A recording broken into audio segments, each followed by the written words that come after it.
As part of our 2A history project, here is a blast from the past.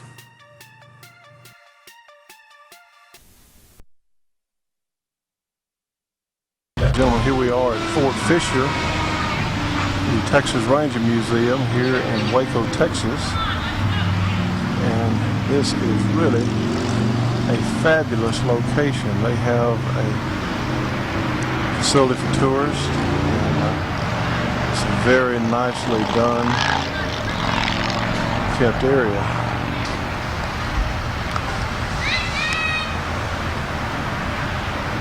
All right, we'll take a look at this. All right.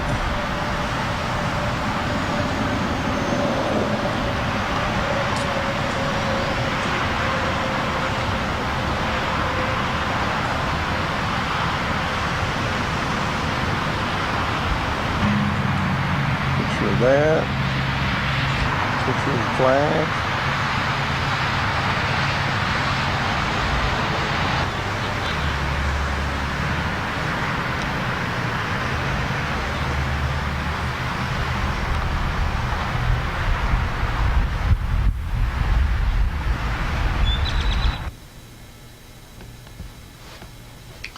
And I'm just going to take this. We're inside the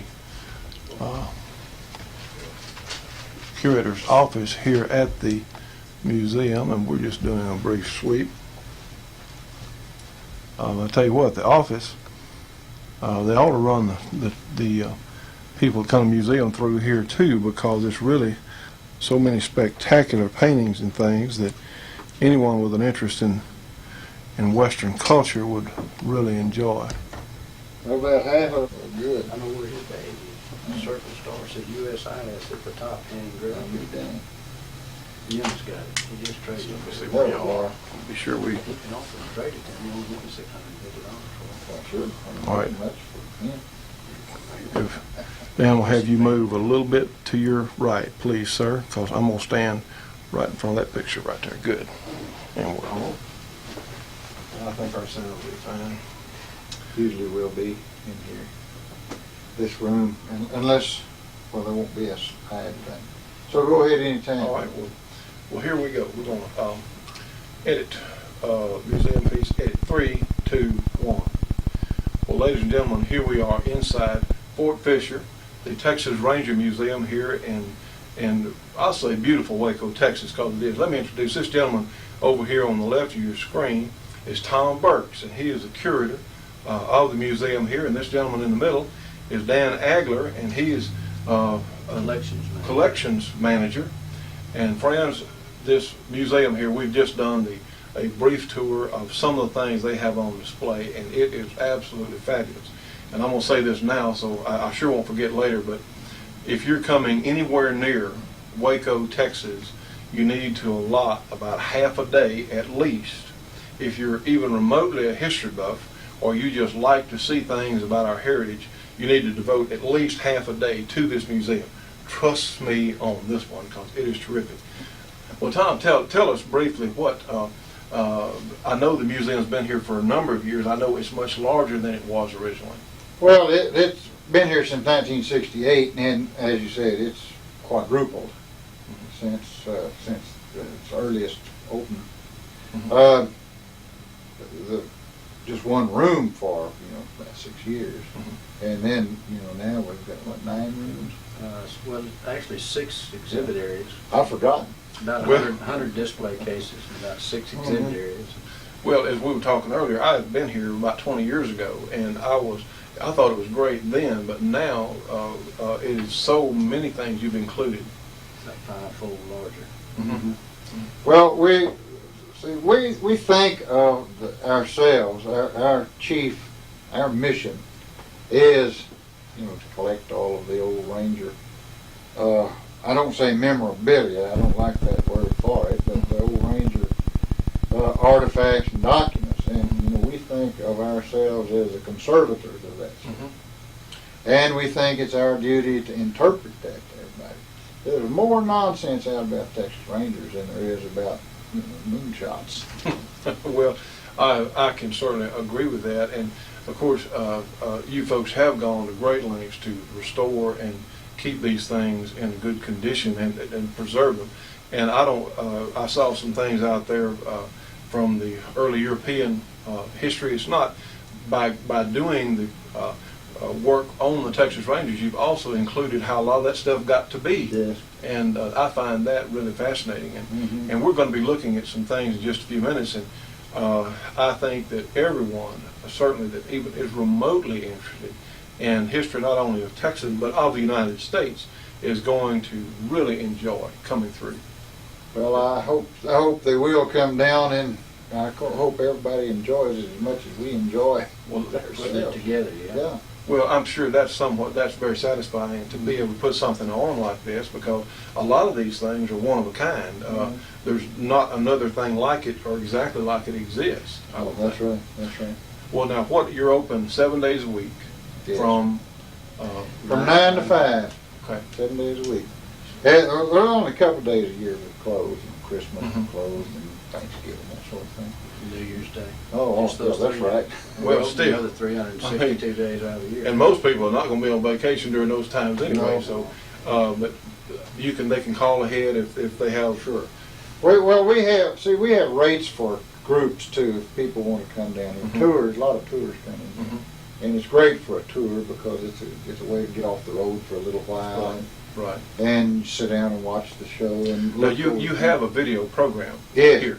It plays every hour. We have a kind of a multimedia presentation in there dealing with the history of the Texas Rangers. We have 100 exhibits in here. That's the thing. To do some of those exhibits justice, you need to Take some time. give yourself some time. Well, we're just going to high spot some of these things today, but it is really fabulous. So just stay hanging there with us, because we're about to go look at some stuff. Good. All the work to it. Now, friends, I think this is so neat, such a good thought. No man in the wrong can stand up against a fellow that's in the right and keeps on a-coming. Captain Bill McDonald. And you can see this statue. I believe he was also the one that got off the train in town. Without that barbed wire fence. Yeah. Well, it'd make short work. And friends, you can see we have, in fact, we got a half a buffalo there. And just looking, it's a most impressive mounting.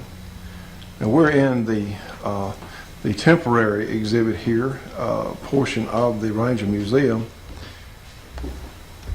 3, 2, 1. Now, Dan, tell us what we have here in this room.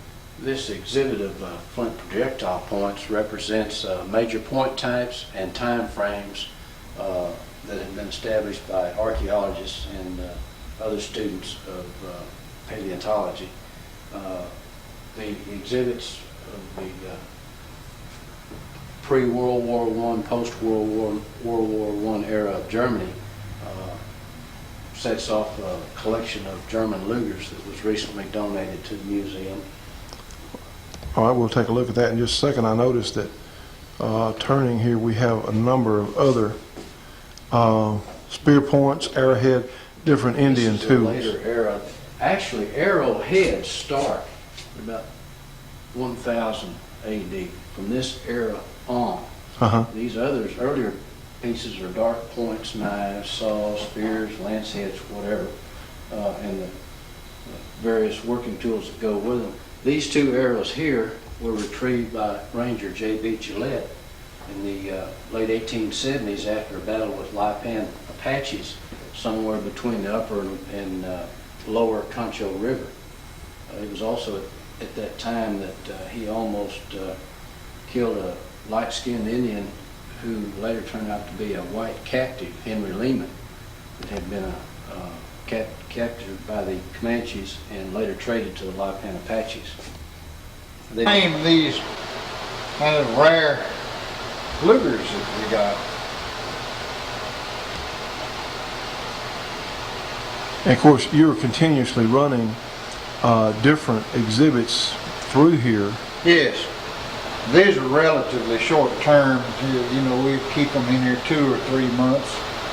And longer if, well, for some reason we decide to. Depending on your source, I suppose. Yes. And we like to change it pretty often though, Shoulder stop. because a lot of people like to visit every time they come by. Of course, this is the World War II side with different military things, which is most interesting.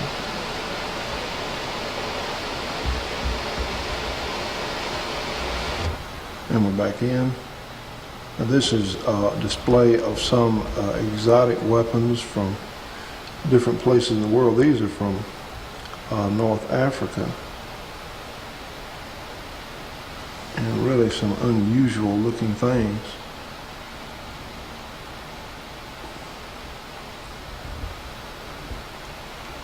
At 321. Go ahead. This old Sudanese sword here, the long double-edged sword, you can see was made from a sword left in North Africa by the Crusaders. Probably handed down in a family, you know, generation after generation since that time. Probably stayed in use until the 20th century.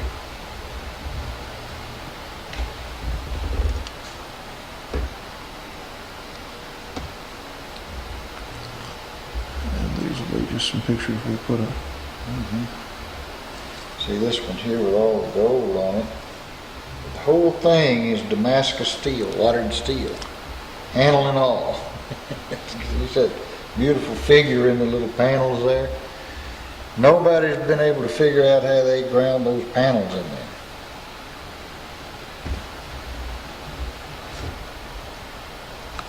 I thought you would have changed it. I've got another handle time to cut.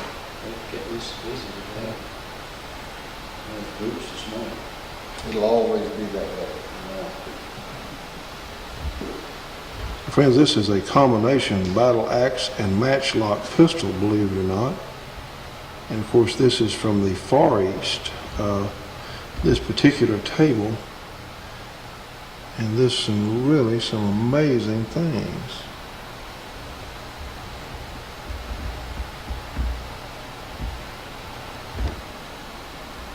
Now, friends, these are some most unusual things from Japan. That is a real samurai sword.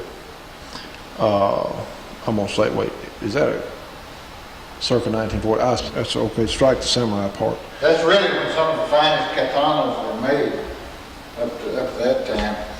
Well, friends, you'll notice this thing here in the shape of an ivory tusk, and it's about 4 feet long. Looking through the case, and it is an incredible carving. Let me get a little closer so you can see some detail. And this was, in fact, an ivory tusk, and it's been hollowed out, and you can see the fabulous detail that the sculptor or artist spent in making this. This is really something to see.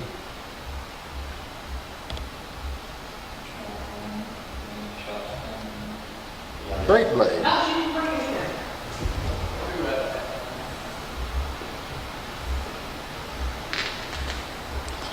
Friends, you'll see this old design here, the waves in the blade there. Of course, this is from Malaysia and Borneo and Sumatra, that area of the world. People certainly have a different slant on their weapon craft. Here, just a second. Okay.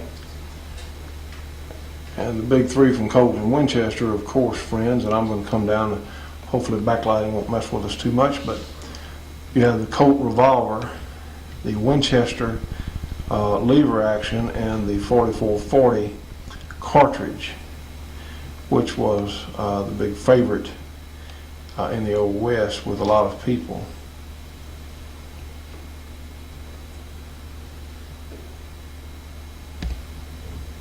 Well, friends, we have a picture here, a bulletin board of the Texas Rangers. This was taken in 1986, and I believe you would say these are the good guys in white hats. But there's a whole lot of legendary information about the Ranger group, and I would suggest going to your local library and just for your own personal knowledge to check out some information or books on the Texas Ranger organization. Of course, this is the evolution of Winchester from the early Henrys, and of course this gun on the top is this particular exhibit is the evolution of Winchester lever action rifles, and of course they have a couple of volcanic pistols, which was in fact the lever action pistol in the beginning that they started making rifles from that pretty much design. Of course, friends, the museum here has a fabulous collection of Colts, and for that matter Smith & Wessons, all kinds of firearms used. And here of course is an Annie Oakley holster that's been framed. Most interesting. Also they have a very fine group of sculptures or bronze type works of art. Now then, friends, we're looking at a case that has some guns that belong to Frank Hammer. And this was a civilian model BAR, a full auto 30-06 rifle, along with a couple of other of his personal guns. Of course, here's a picture of Captain Hammer and a copy of his, well, edit. We're out. Friends, here is a saddle that belonged to President Carranza of Mexico, along with a cased takedown rifle arrangement. Looks like a Savage, in fact, to me. But some most impressive things. Like I say, you just have to come down here and see this place to believe it.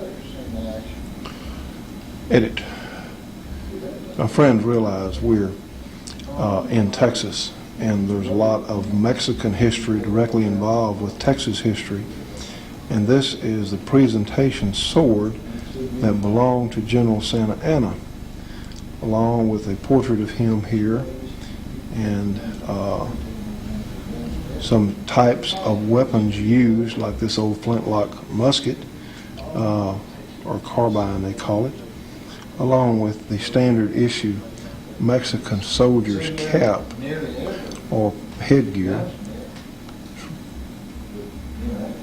It's really interesting to see these things close up firsthand, because you can imagine the people who use these things, and certainly their attitude and how they went about their business. And we're looking at a case now, a collection of Sharp's Buffalo rifles. And of course, hunting a big game was a major part of what a lot of people did on the frontier. You had to deal with not only buffalo, all sorts of wild animals, and of course meat for the winter. 3, 2, 1. This right here is the Colt single-action revolver that was carried by Charlie McKinney, who was one of McNally's Rangers, which was one of the most famous Ranger organizations there was. You can see in the picture there, he's wearing this very revolver, which was a factory engraved .45, and he was carrying that pistol and wearing a lot of this. Well, I guess you'd say carrying a lot of this stuff in this display. You can still see his blood stains on his necktie. He was wearing that when he was shot and killed. And on the handkerchief there, you can still see the blood stain. And we have a page from his daybook. He'd become sheriff of LaSalle County just before he was killed. And he was, I guess he got a little bit too close to a bunch of cow thieves, and they thought they'd better get rid of him. It's still in the McKinney family. All of this stuff here still belongs to his descendants. A couple of different and unusual Ranger badges. The one on the right there is an unusual style. This handgun belonged to a couple of father and son who were both Rangers. In fact, I think both of them lost their lives on duty, according to Tom. Of course, this is most unusual. Look at the grip frames on this particular Colt.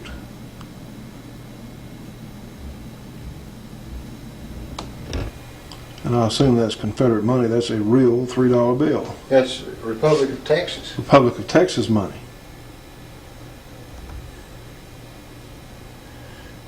Some very old publications.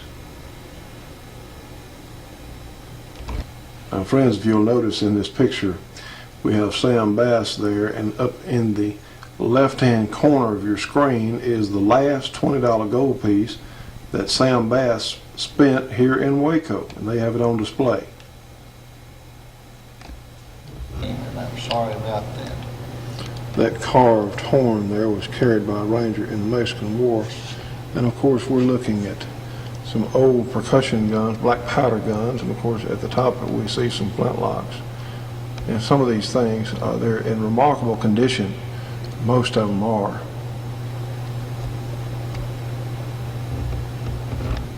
All right, 3, 2, 1.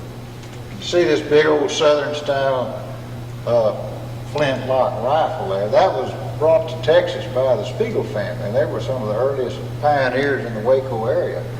And Spiegel was out with this rifle one day, and he was attacked by the Indians and killed, and they took that rifle. And it was later on recovered in a battle between the Indians and the Rangers, and it remained in the family until just recent years.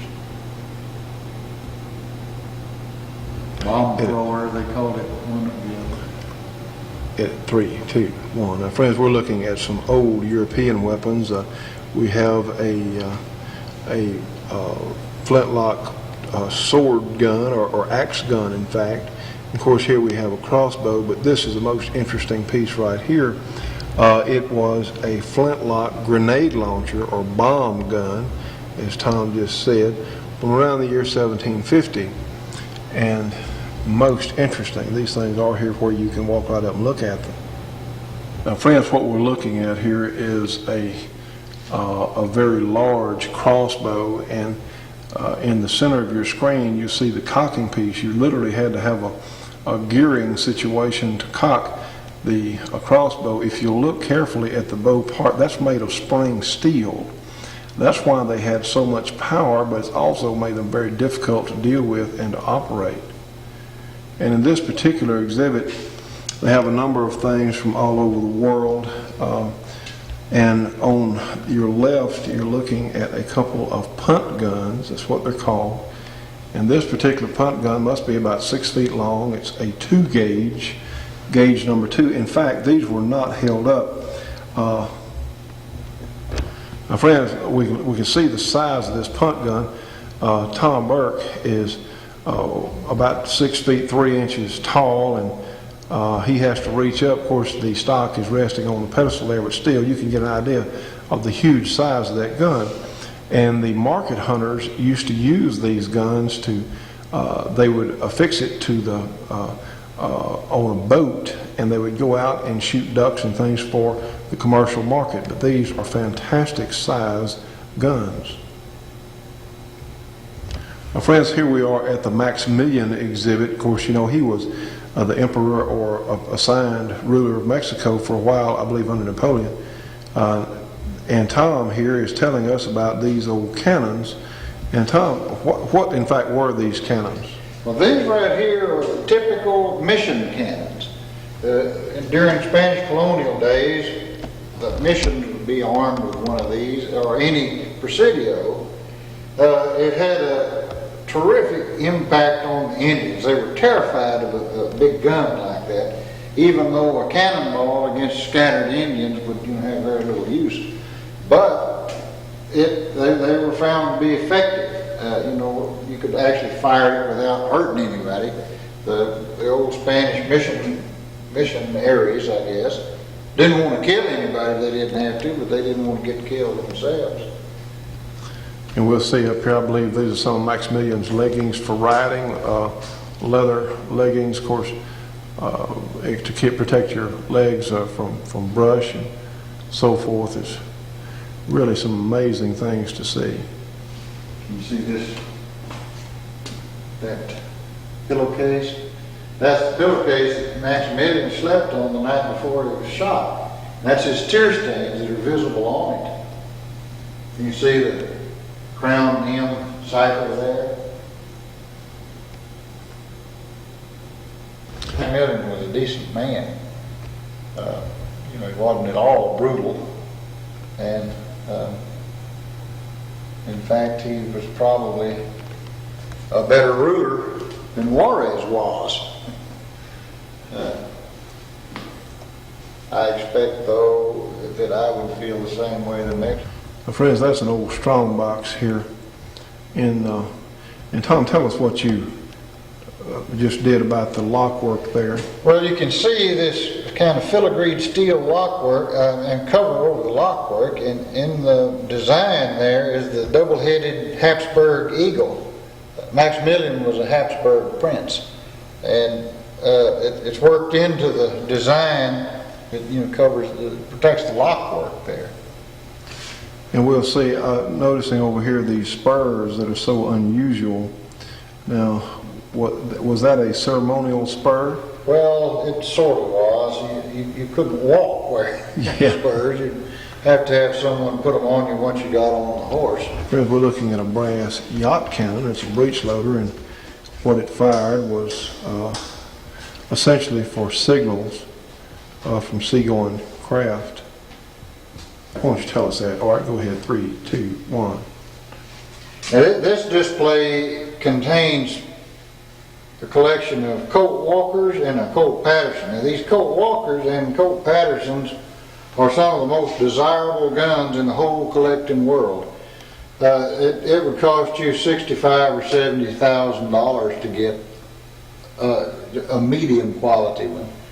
To get one of the best ones, it would cost you $250,000.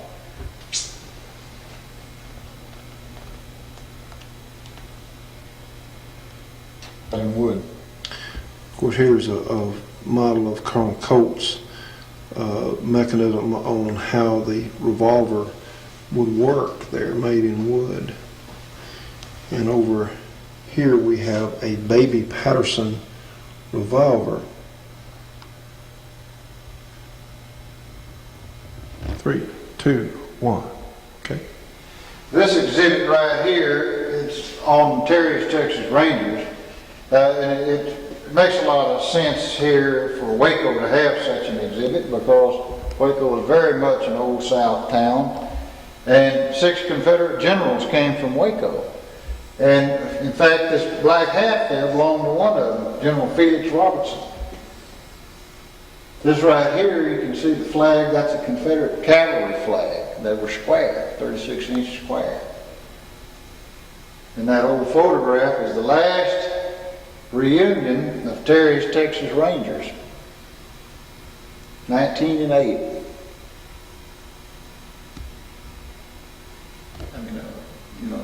S.D. Myers, El Paso Saddle.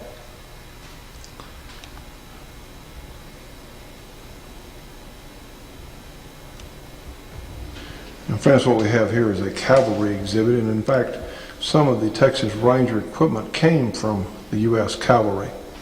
See some old Springfield carbines here, and of course a McClellan saddle and saddlebags. Okay, go ahead. All right, this old chair here is a typical cowhorn chair. Texas cattlemen love to have these old chairs made up more as a piece of sculpture than anything, but they like to have them made up out of the horns off their own animals. You know, if they get an animal that had particularly handsome horns, next time they needed any meat, his number was up until they got enough to make the chair. 2, 1. These are typical spurs worn by cowboys. Some of the most famous designs here, I guess the most famous one is the gal leg spur, the gooseneck spur. But the famous Bianchi spurs, famous Kelly and Crockett spurs, You can see that the cowboys liked a fairly ornate spur, and the Rangers liked a kind of light spur. I think that because they rode pretty good quality horses and you didn't need the big heavy shanks to keep them in line. My friends, here's a collection of these glass balls, which I suppose before skeet was a very popular thing to shoot. They were replaced by the clay target, and with a lot of reasons. One, they're harder to see than the clay targets. This is a rifle that belonged to Buffalo Bill Cody, and of course some rifles of Captain E.E. Stubbs. He was a champion shooter, and here's his portrait right here. And one of his, in fact, we have a Smith & Wesson handgun here that belonged to Pony Bill, and I'll edit that out because I don't know, we'll rerun this. This Smith & Wesson revolver was carried by Pony Bill, actually Major Gordon W. Lilly, one of the most famous Wild West show exhibition shooters. And what we're seeing here is a Stevens single-shot target gun, belonged to a very famous target shooter, and it has a Pope barrel. It has the factory barrel, and also a Pope barrel. It belonged to Dr. Charles H. Wilson. He won the World Pistol Championship in 1912. Here's a personal gun collection of Captain. Let me do this over. Edit. Hold up. Let me get that now then. Here we go. 3, 2, 1. Here's a personal gun collection belonging to Captain H.T. Gonzalez, also known as Lone Wolf Gonzalez. And of course some very ornately engraved Smith & Wesson and Colt handguns. Just some beautifully done things. And this gun has a, looks like a sheriff's model single action army with, looks like jade in the grip. This particular handgun belonged to Tom Horn. And if you remember the movie about Tom Horn, which has been in recent years, he was the stock detective who was hung, some say, for a bogus charge, but this is one of his handguns. It was a Colt. Okay. And we'll move on. We'll edit point. And this is Billy the Kid's Winchester 73 carbine. So many interesting, an old reward poster. Many different things, just so interesting to see and spend time looking over. He's the man who built the Texas Capitol. He was the superintendent. Now this is a match set of Colt Navy revolvers belonging to General R.L. Walker, who was the artillery commander for A.P. Hill's 3rd Corps. In 1884, he was appointed construction superintendent of the Texas State Capitol building. He's credited with the straightening out of the scandalous mismanagement which had plagued the project. So,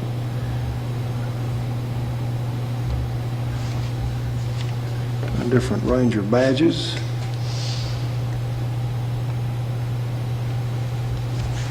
Of course, nothing on Texas would be complete without some reference to Jim Bowie. This is his sporting flintlock rifle, which was taken from his body, from his hands at the Alamo by a Mexican soldier. And here's Lone Wolf Gonzalez's personal saddle, and a number of different artifacts used by, in fact, past and, or that were in the past and current Ranger equipment listings.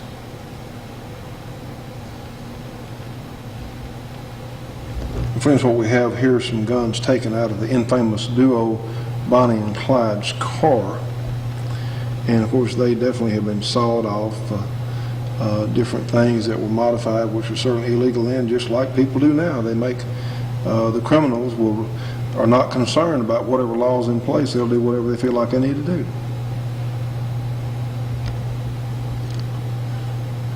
friends, what we have is some very unique and engraving that we're seeing here on some Colt revolvers, but most impressive.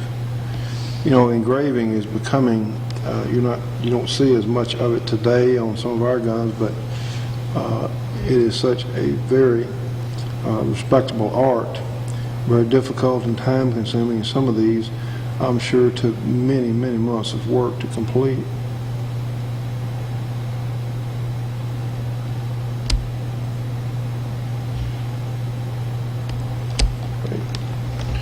You know, that's true, that engraving is becoming a lost art. Well, it is. I'm glad to see some people are taking it up, even though, you know, it costs you $3,000 or $4,000. Oh, my. And this right here is Jim Bowie's knife. That's All right, the one we'll he's stand up there, carrying. please, sir, and tell us, stand right up there beside that and tell us what that,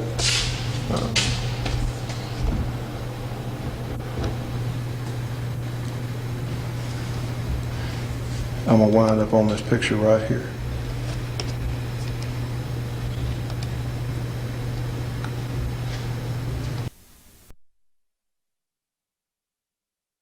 So let us know what you think. We'll be watching the comments wherever you find the video, over on gunstreamer.com or on guntube.org. Thank you for supporting our projects. If you'd like to buy us a cup of coffee, check out our Patreon channel. The guys and gals of gunwebsites.com encourages you to take a CCW class every year, practice at least once a month, and carry every day. Thank you for watching gunwebsites.com.